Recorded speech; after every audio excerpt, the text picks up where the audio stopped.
નમસ્કાર, હું છું ભૂમિ। સૌપ્રથમ નજર હેડલાઇન્સ પર।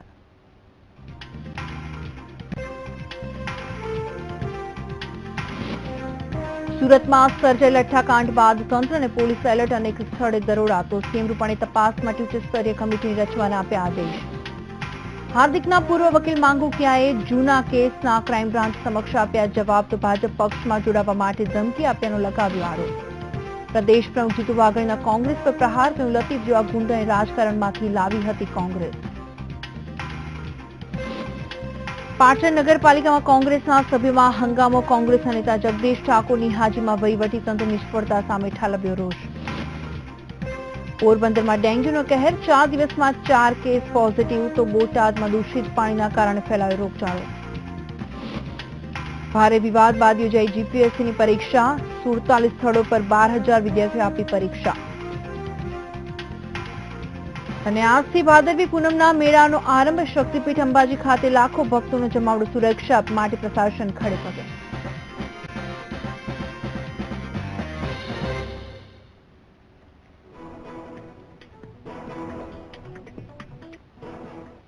સમાચારની શરૂઆત કરી પલસાણામાં વરેલી ખાતેથી શંકાસ્પદ લઠ્ઠાકાંડ સામે આવ્યો છે। શંકાસ્પદ લઠ્ઠાકાંડમાં 6 દિવસમાં ટપોટપ 18 વ્યક્તિઓના મોતના પગલે ચકચાર મચી ગઈ છે અને તંત્રના અધિકારીઓ પણ દોડતા થઈ ગયા છે। આવો છે મોતનો લઠ્ઠાકાંડ।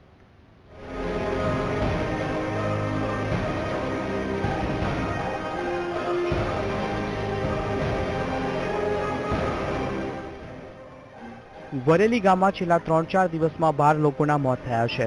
મૃતકમાંથી કોઈને શરૂઆતમાં આંખે દેખાવાનું બંધ થઈ ગયું હતું, તો કોઈ મૃતકને ઝાડા ઉલટીઓ શરૂ થઈ ગયા હતા, તો અમુક દારૂ પીને સૂઈ ગયા બાદ ઊંઘમાં જ મોતને ભેટ્યા હતા, તો બીજી તરફ અમુક દર્દીઓ બેભાન થઈ ગયા બાદ સારવાર દરમિયાન મોતને ભેટ્યા હતા। लगभग 25 अंदाजे 25 જેવા ખરા અને દારૂ પીવાથી આ મોત થયું છે। अभी क्या यहाँ 4-5 दिन से थोड़ा तकलीफ चल रहा है। यहाँ पे सब केमिकल युक्त कुछ पी रहे हैं, जिसकी जानकारी अभी लैब रिपोर्ट आई नहीं हमारे पास। उसका कल मेघा मैडम जो जिला के वो जो आरोग्य विभाग के हैं, उन्होंने पूना भेजा है। वो बोले हैं 2-3 दिन में रिपोर्ट आ जाएगा, उसके बाद सही रिपोर्ट पता चलेगा। તંત્રની સાથે સાથે ભાજપ કોંગ્રેસના નેતાઓ દોડતા થયા છે અને ઘટના અંગે તંત્ર સામે નારાજગી વ્યક્ત કરતા આખરે જિલ્લા પોલીસ વડાએ કડોદરા પીઆઈની તાત્કાલિક અસરથી બદલી કરી હતી। જો કે પોલીસ લઠ્ઠાકાંડ અંગે મગનું નામ મરી પાડવા તૈયાર નથી, ત્યારે તબીબો મોતને ભેટેલાને કોઈ બીમારી ન હોવાનું સ્વીકારી રહ્યા છે। તો અમે આ જનતા રેડ કરીશું ને આ પોલીસ તંત્ર તો કંઈ જાગતું નથી, કંઈ કરતું નથી। આ પ્રજા અહીં તહીમામ પોકારી ઉઠેલી છે। રોજે રોજ હજુ દારૂના અડ્ડા ચાલુ છે ને અમિત શાહ આવીને એમ કહી ગયા કે અમે દારૂનું બધું બંધ કરી દીધું, પણ તે જતાની સાથે જ અહીંયા લઠ્ઠાકાંડ થયો ને હજુ પણ ચાલુ જ છે। એની અમે જાતે જનતા રેડ કરીશું। સરકાર કંઈ નહીં કરે, પોલીસ કંઈ નહીં કરે, તો અમે જાતે કાયદો હાથમાં લઈશું। તપાસ અમે લોકો કઈ જગ્યાએ પીવાના આવ્યું છે, શું પીધું છે, કયો પદાર્થ લેવામાં આવ્યો છે, એ બધું ઉપર ગઈકાલે જાહેરાત પછી તાત્કાલિક ટીમો મોકલીને ચકાસણી કરવામાં આવ્યા છે। પણ પેરેલલી એફએસએલ અને એના રિપોર્ટ જે આવશે મેડિકલ હોસ્પિટલ્સના બધાના પોસ્ટમોર્ટમના બધા, એના આધારે ક્લિયર થશે કે એકચ્યુઅલી કયું સબસ્ટન્સ છે અને ક્યાંથી પીવામાં આવ્યું છે। એ બાબત પર આગળની કાર્યવાહી કરવામાં આવશે।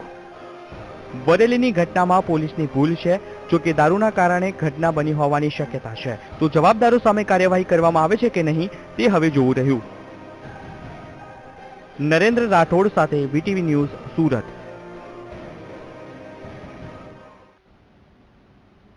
આગળ વાત કરીએ મહત્વપૂર્ણ સમાચારની, તો મહત્વના સમાચાર સામે આવી રહ્યા છે, તેના પર એક નજર કરવામાં આવે। સુરત લઠ્ઠાકાંડ મુદ્દે સીએમ રૂપાણી દ્વારા નિવેદન આપવામાં આવ્યું છે। ઉચ્ચ સ્તરીય તપાસ કમિટી રચાશે તેવું તેમણે જણાવ્યું છે। દોષિતો સામે પગલાં પણ ભરવામાં આવશે તેવું તેમણે જણાવ્યું છે। સુરત લઠ્ઠાકાંડ મુદ્દે સીએમ રૂપાણી દ્વારા નિવેદન આપવામાં આવ્યું છે। ઉચ્ચ સ્તરીય તપાસ કમિટી પણ રચવાનો આદેશ આપવામાં આવ્યો છે। દોષિતો સામે પગલાં પણ ભરાશે તેવું તેમણે જણાવ્યું છે।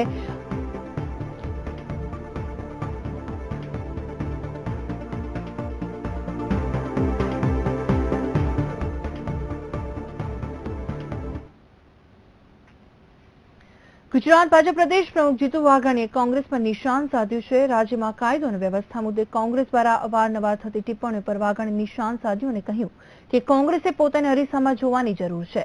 કોંગ્રેસ અત્યારે ભાજપ સામે આક્ષેપો કરે છે, તે જ કોંગ્રેસના શાસનમાં લતીફ જેવા અસામાજિક શખ્સોનો ત્રાસ હતો અને આવા જ અસામાજિક શખ્સો જેલમાં બેઠા બેઠા ચૂંટણી લડીને જીતતા હોય છે।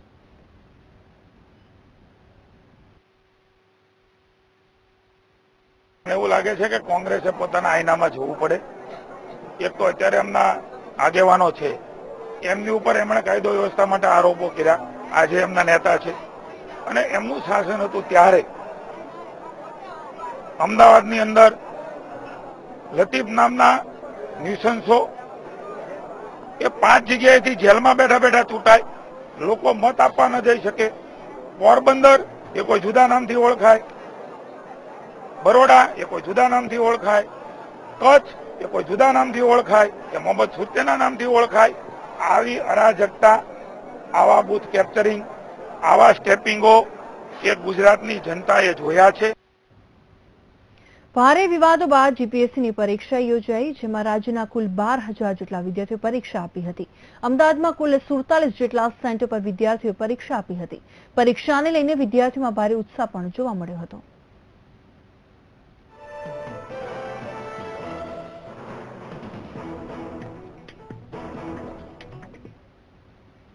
હવે વાત પાટણ નગરપાલિકામાં સર્જાયેલા હંગામાની. તો પાટણ નગરપાલિકામાં કોંગ્રેસના સભ્યો અંદર બાખડી પડ્યા.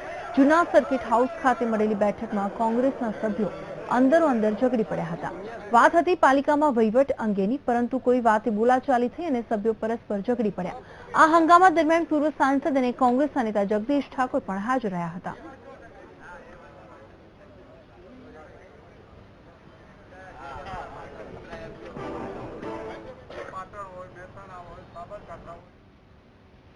પોરબંદરની વાત કરવામાં આવે તો પોરબંદરમાં દિવસે ને દિવસે ડેન્ગ્યુનો કહેર વધી રહ્યો છે. છેલ્લા 4 દિવસમાં 4 ડેન્ગ્યુના પોઝિટિવ કેસ પ્રકાશમાં આવ્યા. આથી આરોગ્ય વિભાગમાં પણ હરકતમાં આવી ગયું છે. ડેન્ગ્યુના જે 4 કેસ સામે આવ્યા છે તે તમામ બાળકોને સારવાર માટે સરકારી હોસ્પિટલમાં ખસેડવામાં આવ્યા છે, જેમાં બાળકની હાલતમાં સુધારો જોવા મળતા તેમને હોસ્પિટલમાંથી રજા પણ આપી દેવામાં આવી છે અને અન્ય 3ની ટ્રીટમેન્ટ ચાલી રહી છે.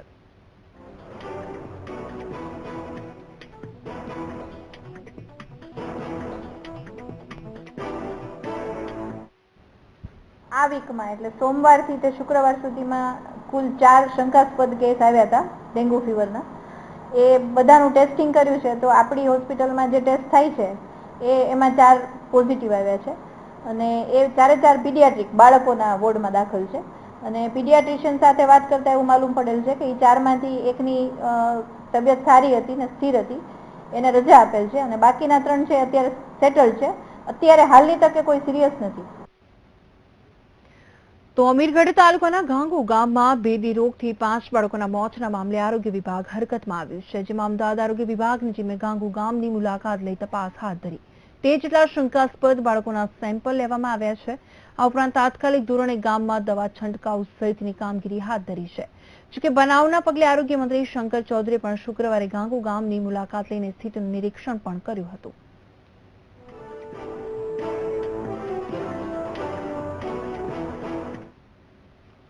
તો ગીર સોમનાથના સાંગોદરા ગામમાં સિંહણના મોતનું રહસ્ય ઘૂંટાતું જાય છે. થોડા દિવસ પહેલા હિરણ નદીના પાણીમાંથી સિંહણનો મૃતદેહ મળી આવ્યો હતો. તે સિંહણના મોતને લઈને પીએમ રિપોર્ટમાં ચોંકાવનારો ઘટસ્ફોટ થયો છે.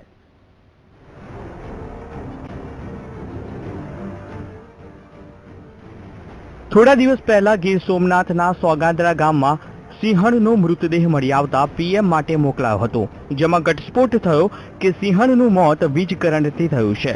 એટલું જ નહીં, પીએમ રિપોર્ટમાં એ પણ ખુલાસો થયો કે સિંહણના પેટમાં 2 સિંહ બાળ હતા, જેનું પણ મોત થયું છે, જેને લઈને સિંહ પ્રેમીઓમાં ભારે રોષ જોવા મળી રહ્યો છે. આ બાબતે વન વિભાગ છે કડકમાં કાર્યવાહી કરી અને જે પણ લોકો આની અંદર સંડોવાયેલા હોય એની તપાસ કરે અને અંદર એરેસ્ટ કરીને પકડે, નહીં તો આવીને આવી ઉત્તરોત્તર ઘટના બનતી રહેશે અને આવા મૂંગા જીવો છે એ મોતના મુખમાં ધકેલા જશે. એક સાથે 3 સિંહણના મોત નીપજતા વન વિભાગની ટીમ હત્યારાઓને શોધવા કામે લાગી છે. સિંહણની હત્યા બાદ હત્યારાઓએ વન વિભાગની ટીમને ઊંધા રસ્તે ચડાવવા માટે મૃતદેહને હિરણ નદીમાં ફેંકી દેવામાં આવ્યો છે. જો કે અત્યાર સુધી સિંહણના હત્યારાની વાડ ન મળતા વન વિભાગ ઊંધે માથે થયું છે.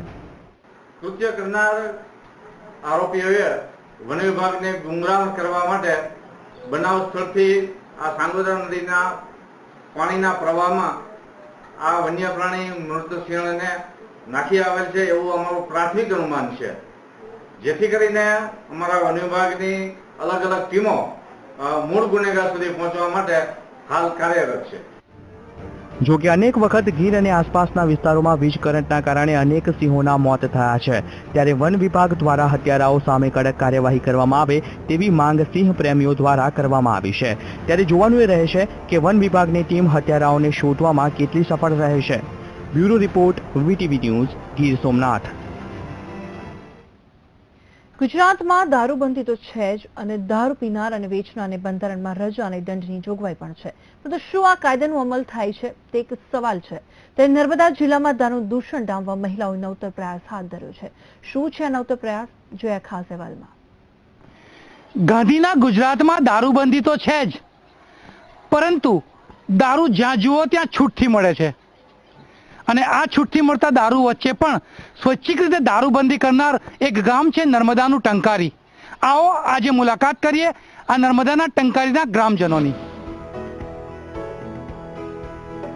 આ છે નર્મદા જિલ્લાનું ટંકારી ગામ, જેમાં રાજપૂત સમાજ, બારિયા સમાજ અને આદિવાસી વસ્તી રહે છે, જ્યાં દારૂના દૂષણને ડામવા મહિલાઓએ બીડું ઉઠાવ્યું છે અને મહિલા મંડળની રચના કરી છે। મહિલાઓએ ગ્રામ પંચાયતને લેખિતમાં અરજી આપી એક અલગ નિયમ બનાવવા વિનંતી કરી છે। પરિણામે ગ્રામ સભા બોલાવીને ગામમાં સંપૂર્ણ દારૂબંધી કરવાનો નિર્ણય લેવાયો, જેમાં ગામમાં જો કોઈ પણ વ્યક્તિ દારૂ વેચે તો ₹1000નો દંડ અને દારૂ પીનારને ₹500નો દંડ કરવાનો ઠરાવ પસાર કરવામાં આવ્યો।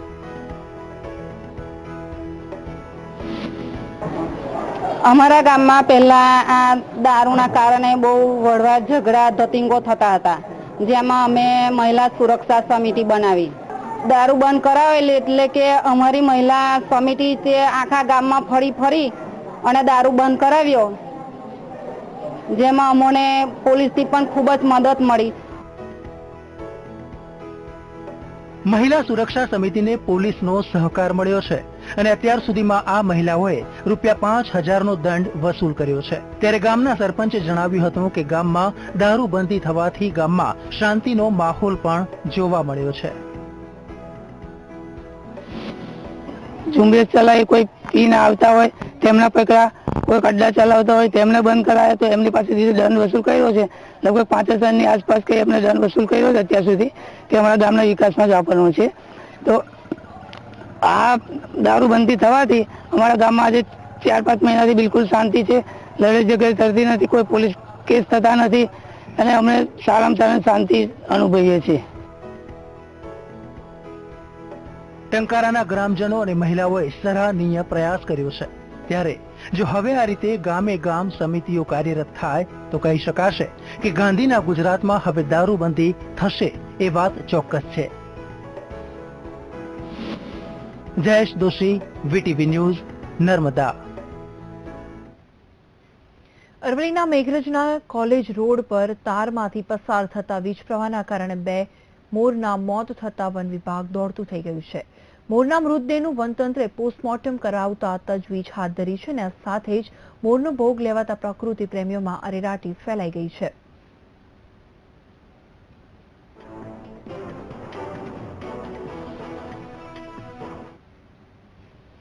તો અરવલ્લી જિલ્લાના બાયડ પાસે અંબાજી જતા પદયાત્રીઓનું ટ્રકની ટક્કરે મોત થયું છે। ડાકોરના વનોતી ગામના પદયાત્રીઓ બાયડ મોડાસા માર્ગ પર પસાર થઈ રહ્યા હતા, ત્યારે અરવિંદભાઈ પરમાર નામના પદયાત્રીને એક ટ્રકે ટક્કર મારતા ઘટના સ્થળે કરુણ મોત થયું છે। અકસ્માતના પગલે પદયાત્રીઓમાં ભારે રોષ ફેલાયો છે। ઉલ્લેખનીય છે કે અકસ્માત સર્જી ટ્રક ચાલક ઘટના સ્થળેથી ફરાર થઈ ગયો હતો, તો પોલીસે ટ્રક ચાલક સામે ગુનો નોંધી તપાસ શરૂ કરી દીધી હતી।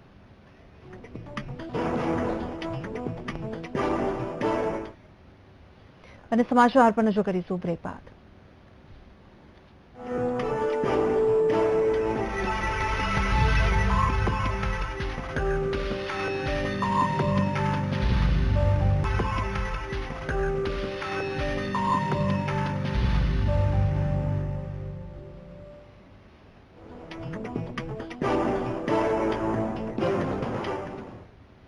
સ્પીકમાં આગળ વાત કરીએ તાપીમાં વધુ એક હત્યાની ઘટના સામે આવી છે. બુટવાડા ગામ એક વૃદ્ધને જૂની અદાવત રાખીને તીક્ષ્ણ હથિયાર વડે હત્યા કરાતા ચકચાર મચી છે. ઉલ્લેખનીય છે કે બુટવાડા ગામે વડફળિયામાં રહેતા નગીન હળપતિ નામના વૃદ્ધ ખેતરમાં ઢોર ચરાવતો હતો. તે દરમિયાન જૂની અદાવત રાખી શૈલેષ રાઠોડ નામના યુવાને માથાના ભાગે તીક્ષ્ણ હથિયાર મારતા વૃદ્ધનું મોત થયું. આ ઘટનાની જાણ પોલીસને કરતા પોલીસે આરોપીને ગણતરીના કલાકોમાં ઝડપી પાડ્યો છે. જયેશ કટારિયા નામના શેઠ પાસે બે મજૂરો કામ કરતા હતા, જેમાં નગીનભાઈ અને શૈલેષભાઈ ઢોર ચારતા હતા. જેમાં બે મજૂરો વચ્ચે ઢોર ચારવા બાબતે બોલાચાલી થતા આ કામના આરોપી શૈલેષભાઈએ મરણજનક નગીનભાઈને માથાના ભાગે બોથડ અથવા તો તીક્ષ્ણ હથિયાર વડે ઈજા કરી મૃત્યુ નિપજાવી ત્યાંથી નાસી ગયેલ છે અને આજ રોજ ગણતરીના કલાકમાં આરોપીને હસ્તગત કરવામાં આવેલ છે. તો રાજકોટની વાત કરવામાં આવે તો રાજકોટના નિર્મલા રોડ પર તિરુપતિ નગરમાં આવેલા ઓમકાર એપાર્ટમેન્ટમાં રહેતા એનઆરઆઈ પરિવારને ત્યાં ચોરીની ઘટના બની છે. આ પરિવાર અમેરિકામાં રહેતા અને પુત્રના ઘરે ગયો હતો. તે દરમિયાન આ બંધ મકાનમાં બે ઈસમો ટોર્ચ લઈને ઘૂસ્યા હતા અને તિજોરી તોડી વિદેશી કરન્સી તેમજ ઘરેડા મળી કુલ 5 લાખ રૂપિયાની ચોરી કરીને નાસી છૂટ્યા હતા. આ બંને શખ્સો સીસીટીવી કેમેરામાં કેદ થઈ ગયા હતા. હાલ ગાંધીગ્રામ પોલીસે ફરિયાદ નોંધી તપાસ શરૂ કરી છે. मैं अमेरिका गया हुआ था और 31 की रात और 21 सुबह मेरे घर में चोरी हुई. थोड़ी सी फुटेज आया हुआ है. 2 लोग से टॉर्च नीचे करके अंदर घुसे हैं. 2-3 लोग लगते हैं और उन्होंने तोड़ताड़ के मेरा माल ले गए हैं. टोटल मुझे लगता है 6-7 लाख रुपए का गया है. फिर आने के बाद मैंने पुलिस में खबर करके फरियाद लिखाई. निर्मला कॉन्वेंट रोड तिरुपति नगरनी पास ओमकार टावर चौथे माળ 42 નંબરમાં રહેતા કમલકુમાર છેદીલાલ જૈન નાઓ વિદેશ ગયેલા અને તેઓના ઘેર ચોરી થયેલી. દરવાજાનું તાળું તોડી 2 માણસો અંદર પ્રવેશ કરી ચોરી કરેલ છે. જે તેઓના ઘરમાં સીસીટીવી કેમેરા છે, જે સીસીટીવી કેમેરાના વાયર કાપી નાખે છે. તો જામનગર જિલ્લામાં ચોરી, લૂંટ અને છેતરપિંડી જેવા ગુનાઓના કિસ્સાઓ સામે આવી રહ્યા છે. ત્યારે એટીએમ કાર્ડના નંબર મેળવીને પૈસા ઉપાડી લેવાનો વધુ એક છેતરપિંડીનો કિસ્સો સામે આવ્યો છે. જામનગરના 18 જેટલા લોકોને મોબાઈલ પર ફોન કરી જુદી જુદી બેંકોના અધિકારી તરીકેની ઓળખ આપી અને એટીએમ કાર્ડના નંબરો મેળવીને 18 લોકોના ખાતામાંથી 3.95 લાખની રકમનું ટ્રાન્ઝેક્શન કરવામાં આવ્યું હોવાનું જાણવા મળ્યું છે. પોલીસ આ બાબતે આઈટી એક્ટ હેઠળ સહિતની કલમો હેઠળ ગુનો નોંધીને આગળની તપાસ હાથ ધરી છે. મારી સાથે લગભગ 46 થી 47 હજાર રૂપિયાની એમાઉન્ટનો ફ્રોડ થયો છે અને ત્યાર પછી પણ મેં જામનગરની બેંકમાં ફરી એક વખત લેખિત અરજી આપી કે ભાઈ મારી કમ્પ્લેન બાબતે તમારી બેંકે કે તમારી હેડ ઓફિસે જે કંઈ કાર્યવાહી કરી હોય એ કાર્યવાહીની મને લેખિતમાં જાણ કરો. સિટી એ, સિટી બી અને સિટી સીમાં અલગ અલગ ફરિયાદ દાખલ કરવામાં આવેલ છે. ચેતવવામાં એ આવે છે કોઈ પણ બેંક તરફથી એવા કોઈ નંબર પૂછવામાં નથી આવતા એટીએમમાં, જે અનુસંધાને કોઈ પણ મોબાઈલ ઉપર આવા કોઈ પણ એટીએમના નંબર આપવાની જરૂર રહેતી નથી. જીવલેણ શંકા, પતિની કરતૂત, સંસાર થયો શર્મનાક. પ્રેમ લગ્નના માત્ર 3 મહિના થયા અને પતિએ તેમના પત્ની પર કર્યું જાનવર જેવું વર્તન. જી હા, અમદાવાદના બોપલ વિસ્તારમાં રહેતા હેર સલૂન ચલાવતા હરીશ કિશન ભાટિયાએ તેમના પત્ની સાથે ખરાબ વર્તન કરતા હેવાનિયતની હદ વટાવી દીધી. પત્નીને નગ્ન અવસ્થામાં રાખી સિગરેટના દામ આપતો હતો, એસિડ છાંટી એટેક કરવાની ધમકી આપતો અને પતિ તેમના પત્નીને આંખ પર પાટા બાંધી સૃષ્ટિ વિરુદ્ધનું કૃત્ય પણ કરતો હતો. मेरा मुझ पर एसिड अटैक करने की वो धमकी दे रहा था, इसलिए मैं उससे डर कर मैं पुलिस स्टेशन में चली गई और वहाँ पुलिस स्टेशन से मुझे मेरे अंकल के वहाँ घर छोड़ के गए और वहाँ से मैं यहाँ मेरे घर मम्मी पापा के वहाँ आ गई हूँ और यहाँ आकर मैंने पुलिस में अभी FIR की है और यहाँ उन्होंने मेरी सारवार के लिए यहाँ रखा है. સેક્સ્યુઅલી હેરેસ કરતો, એને ડામ દેતો અને એને એસિડ ફેંકવાની ધમકી આપતો હતો અને અશ્લીલ વિડીયો ઉતારતો હતો. એટલા માટે પછી અમે મારી દીકરી ત્યાંથી નાસી ગઈ અને ત્યાંથી નાસીને એ અમારા સંબંધિત ત્યાં ગયા અને ત્યાંથી અમે પછી ઘેર લઈ આવ્યા અને આજે પોલીસ સ્ટેશનમાં ફરિયાદ નોંધાઈ છે. અમારું તો કહેવું છે કે આવા માનસિક વિકૃતિવાળાને સખતમાં સખત સજા થવી જોઈએ. હવે હેવાન પતિના ત્રાસથી પોતાનો જીવ બચાવી પીડિતા બોડેલી પોતાના માતા પિતા પાસે આવી ગઈ છે અને બોડેલી પોલીસ મથકમાં પહોંચી પતિ વિરુદ્ધ ફરિયાદ નોંધાવી છે. શારીરિક ત્રાસથી યુવતીની હાલત એટલી હદે કથળી ગઈ છે કે તે ચાલી પણ શકતી નથી, જેથી સારવાર માટે બોડેલીના સરકારી દવાખાનામાં દાખલ કરવામાં આવી છે. આ નરાધમ જમાઈને કડકમાં કડક સજા થાય તેમ તેમના માતા પિતા ઈચ્છી રહ્યા છે. વિડીયો જોઈને એને એવું કીધેલું કે જો તું ભાગી જઈશ કે કોઈને કહીશ તો હું તારા અશ્લીલ વિડીયો સોશિયલ મીડિયા પર વાયરલ કરી દઈશ. અને એનાથી છેવટે કંટાળી એના મા બાપ જોડે છોકરી ભાગી આવેલ બોડેલી ખાતે. અને આજ રોજ તારીખ 9/9/16 રોજ છોકરીએ આજે ફરિયાદ આપે હરેશ ભાટિયા એના પતિ હરેશ ભાટિયા વિરુદ્ધ એને ફરિયાદ આપેલ છે. અને સમાચાર પણ રજૂ કરીશું બ્રેક બાદ.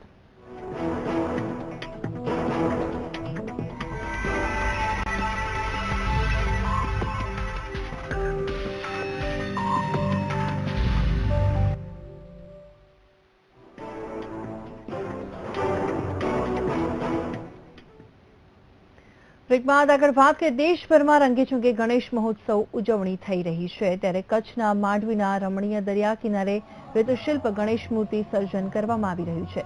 રેતશિલ્પ કામગીરીને પ્રોત્સાહન મળે અને સાથોસાથ લોકોને ઇકો ફ્રેન્ડલી ગણેશ મૂર્તિ અંગે જાગૃતિ આવે તેવા આશય સાથે રેતશિલ્પમાંથી ગણેશજીની પ્રતિમા તૈયાર કરવામાં આવી છે. માંડવીના રેતશિલ્પના કારીગર અનિલભાઈ જોશીએ 2 દિવસની મહેનત બાદ 7 ફૂટ લાંબી ગણેશ મૂર્તિનું સર્જન કર્યું છે. માંડવીના દરિયા કિનારે તૈયાર કરવામાં આવેલ રેતશિલ્પ ગણેશ મૂર્તિ ગણેશ ભક્તોમાં ભારે આકર્ષણ ઊભું કરી રહ્યું છે. દરરોજ હજારો લોકો રેતશિલ્પમાંથી તૈયાર થયેલ ગણેશ મૂર્તિના દર્શન કરી ધન્યતા અનુભવી રહ્યા છે.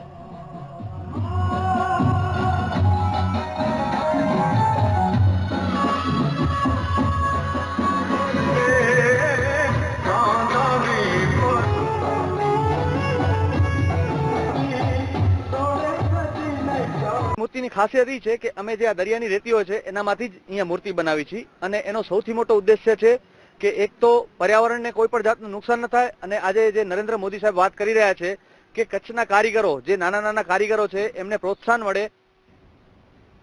તો અંબાજી ખાતે ભાદરવી પૂનમના મહામેળાનો પ્રારંભ થયો છે. મહાકુંભ આગામી 7 દિવસ સુધી ચાલનાર છે. મેળામાં લોકો મેળાની મજા માણી શકે તે માટે તંત્ર દ્વારા ચુસ્ત બંદોબસ્ત ગોઠવી દેવામાં આવ્યો છે. મા અંબાના દર્શનાર્થે આવનાર યાત્રિકો સરળતાથી દર્શન કરી શકે તે માટેની વ્યવસ્થા કરવામાં આવી છે. મહત્વનું છે કે આજથી પ્રારંભ થયેલા મેળાના પ્રથમ દિવસે મોટી સંખ્યામાં પદયાત્રીઓમાં અંબાના દર્શન કર્યા હતા, તો કેટલાક પગપાળા યાત્રિકોએ પોતાની સાથે લાવેલી લાલ ધજામાં અંબાના શિખરે ચડાવી ધન્યતા અનુભવી હતી.